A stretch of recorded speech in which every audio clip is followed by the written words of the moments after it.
ভারতীয় রাজনীতিতে এক অদ্ভুত প্রতীকের আবির্ভাব ঘটেছে, ককরোচ বা আরশোলা। মানুষ যাকে অপছন্দ করে কিন্তু সহজে নির্মূল করতে পারে না, সেই প্রাণীকেই প্রতীক করে গড়ে উঠেছে ব্যঙ্গাত্মক অনলাইন আন্দোলন ককরোচ জনতা পার্টি বা সিজেপি। মাত্র কয়েকদিনের মধ্যেই ডিজিটাল প্ল্যাটফর্মে ক্ষমতাসীন বিজেপিকেও ছাড়িয়ে গেছে ককরোচ পার্টির অনুসারী সংখ্যা। ম্যাভি ককরোচ হ্যাশট্যাগটি দ্রুত জনপ্রিয়তা পাচ্ছে। তবে সিজেপি কোনো আনুষ্ঠানিক রাজনৈতিক দল নয়।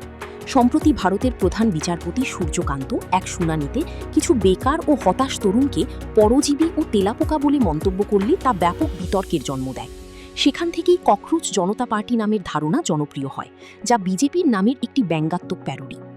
সিজেপির সদস্যপদের শর্তগুলোও রসিকতায় ভরা।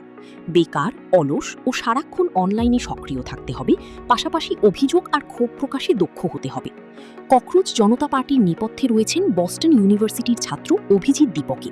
সরকার সমর্থিত সমালোচকরা অবশ্য এটিকে স্বতঃস্ফূর্ত আন্দোলন নয়, বরং বিরোধী রাজনীতির সঙ্গে সম্পৃক্ত সুচিন্তিত একটি ডিজিটাল প্রচারণা বলে দাবি করছেন।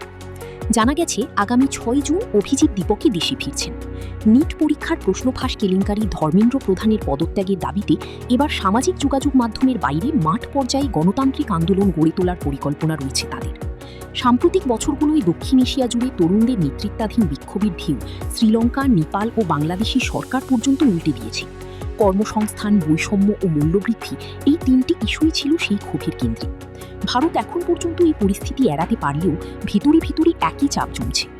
এই প্রেক্ষাপটে সিজেপি বা ককরোচ জনতা পার্টির উত্থান অনেককেই চমকে দিয়েছে।